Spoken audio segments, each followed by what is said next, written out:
আমরা এবার খবর রাখতে চাই, আগামী 12 তারিখে যে নির্বাচন, এই নির্বাচনে ভোট কেন্দ্রে গিয়ে মানুষ যদি সুষ্ঠু ভোট দিতে পারে, তাহলে আমরা বিশ্বাস করি 11 দল গঠনে যিনি গুরুত্বপূর্ণ ভূমিকা পালন করেছেন, ঐক্যবদ্ধ বাংলাদেশ গড়ার স্বপ্নে যিনি নেতৃত্ব দিচ্ছেন, ডাক্তার শফিকুর রহমান আগামীর বাংলাদেশের প্রধানমন্ত্রী ইনশাআল্লাহ।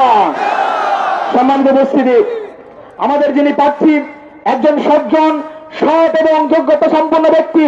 আমরা বিশ্বাস করি এই বাংলাদেশের 11 দল যে সরকার গঠন করতে যাবেন, আপনারা নোয়াখালী 1 আসনে আমাদের সম্মানিত সাইফুল্লাহ ভাইকে নির্বাচিত করে জাতীয় সংসদে গুরুত্বপূর্ণ ভূমিকা পালন করার সুযোগ তৈরি করে দেবেন ইনশাআল্লাহ।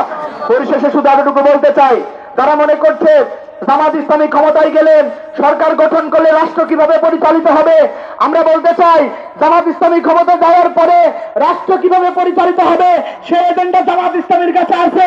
ইতিমধ্যে আমাদের পলিসি টক এবং ইশতেহারের মাধ্যমে প্রমাণিত হয়েছে, বাংলাদেশকে সৎ এবং সুন্দরভাবে যদি পরিচালনা করতে হয়, জামাত ইসলামীর বিকল্প আর কোনো বিকল্প সংগঠন বাংলাদেশে এই মুহূর্তে নাই।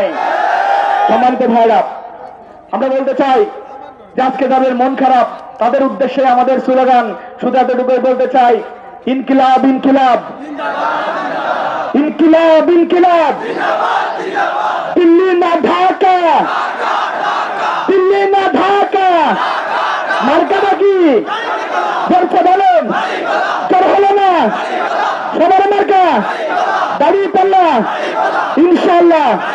আসসালামু আলাইকুম ওয়া রাহমাতুল্লাহি ওয়া বারাকাতুহু।